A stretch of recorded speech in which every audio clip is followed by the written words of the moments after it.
नमस्कार, बेधड़क खबर देख रहे हैं आप। मैं हूं आपके साथ शशांक।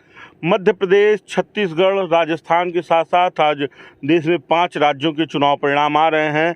मध्य प्रदेश, छत्तीसगढ़ और राजस्थान का बार बार हम जिक्र इसलिए कर रहे हैं क्योंकि ये जो भारत का हिंदी भाषी क्षेत्र है उसका मुख्य हिस्सा है और यहाँ के चुनाव परिणाम, चूँकि ये बड़े राज्य भी हैं, यहाँ पे लोकसभा की अच्छी सीटें हैं जो 24 के चुनाव परिणामों को तय करेंगी, तो इसलिए बार बार हम इसका जिक्र कर रहे हैं कि यहाँ के परिणामों का असर 24 में होने वाला है। इसीलिए कहा जा रहा है कि इन 5 राज्यों के चुनाव से ही 24 का चुनाव तय होगा और इन्हें इस वर्ल्ड कप कह लीजिए या जो फाइनल मैच है उसका सेमीफाइनल माना जा रहा है इन 5 राज्यों के चुनाव को। देखिए, हम इस चुनाव में जो शुरुआती रुझान आ रहे हैं, जो आंकड़े आ रहे हैं, उसकी शुरुआती बात करेंगे और हम इन 3 राज्यों पर ही केंद्रित रहेंगे, मध्य प्रदेश और छत्तीसगढ़ और राजस्थान।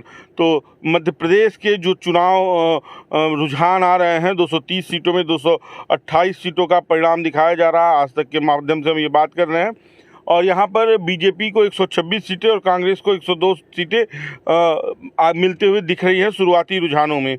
अब यही स्थिति है, तमाम सांसदों को ले आके मध्य प्रदेश में चुनाव लड़ाया गया। भारतीय जनता पार्टी की तरफ से जो केंद्रीय मंत्री थे उन्हें उतार दिया गया, जिन्हें टिकट देने की जिम्मेदारी दी गई थी, जिन्हें ये बताया गया था कि मध्य प्रदेश में आप टिकट बांटेंगे, आपके कहने पर लोगों को टिकट मिलेगा, उन लोगों को लाके चुनाव लड़ा दिया गया। नरेंद्र सिंह तोमर को लाके चुनाव लड़ा दिया गया और तमाम सांसदों को ऋषि पाठक को चुनाव लड़ा दिया गया, सांसद से विधानसभा का चुनाव लड़ा दिया गया।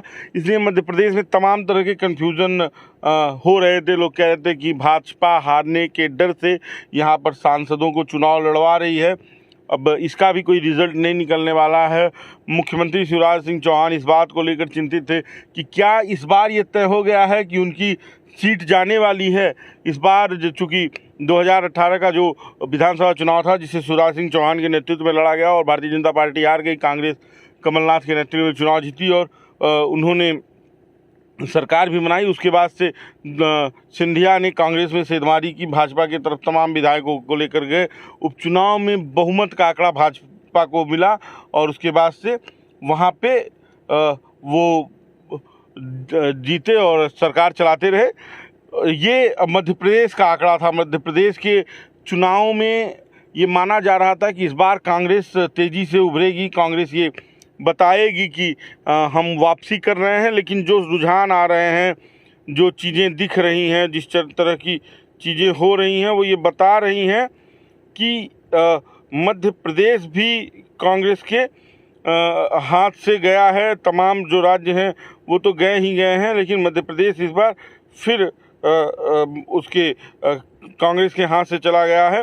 वहीं हम वापसी राजस्थान पे करें तो राजस्थान के भी जो आंकड़े आ रहे हैं, राजस्थान में 199 में से 198 सीटों का रिज़ल्ट सामने है। 198 सीटों के जो रिज़ल्ट बताए जा रहे हैं वो रिज़ल्ट ये हैं कि 199 सीटों के रिजल्ट सामने हैं, जिसमें भाजपा राजस्थान में भी बढ़त बना रही है। 104 सीटों पर भारतीय जनता पार्टी वहां आगे चल रही है, कांग्रेस 72 पे आगे चल रही है। वहीं हम छत्तीसगढ़ की बात करें तो 90 की 90 सीटों पर जो रुझान है वो सामने आ गए हैं। भाजपा वहां भी आगे चल रही है, बढ़त बनाए हुए है और 49 सीटों पर बीजेपी और 39 सीटों पर कांग्रेस आगे चल रही है। तमाम प्रवक्ता अगर टीवी पर बता रहे हैं, अपनी पार्टी का पक्ष रख रहे हैं, लेकिन ये जो रुझान है, ये रुझान तेज़ी से परिवर्तित भी होते रह रहे हैं। कभी खासकर हम छत्तीसगढ़ की बात करें तो छत्तीसगढ़ में कभी कांग्रेस आगे है तो कभी भाजपा आगे है। वहीं राजस्थान में भी एक कांटे की लड़ाई देखी जा रही है। लेकिन मध्य प्रदेश, जहाँ इस बात का अंदेशा था कि इस बार शिवराज सिंह चौहान की सरकार नहीं बनेगी, इसीलिए तमाम सांसदों को भाजपा ने लाकर विधानसभा का चुनाव लड़ाया, तमाम केंद्रीय मंत्रियों को लाकर चुनाव लड़ाया और शिवराज सिंह ये मान रहे थे कि अगर कहीं कोई चूक हुई तो इस बार मुख्यमंत्री की कुर्सी बदल दी जाएगी, सीट छीन ली जाएगी।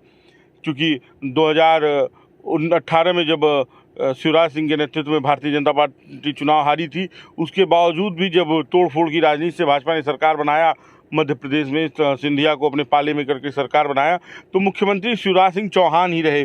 तो ये एक तस्वीर है, आप देख सकते हैं कि किस तरह से आंकड़े बदल रहे हैं। लेकिन जो भी आगे आने वाले आंकड़े हैं, जो रुझान हैं, जो तकरीबन 2 बजे के आसपास आएंगे, वो हम आप तक पहुंचाएंगे। बाकी का इस वीडियो पर आपकी क्या राय है हमें कमेंट बॉक्स में ज़रूर बताइएगा। इन चुनाव के परिणामों पर आपकी क्या राय है ये भी हमें बताइएगा। इस वीडियो को शेयर कीजिएगा। धन्यवाद।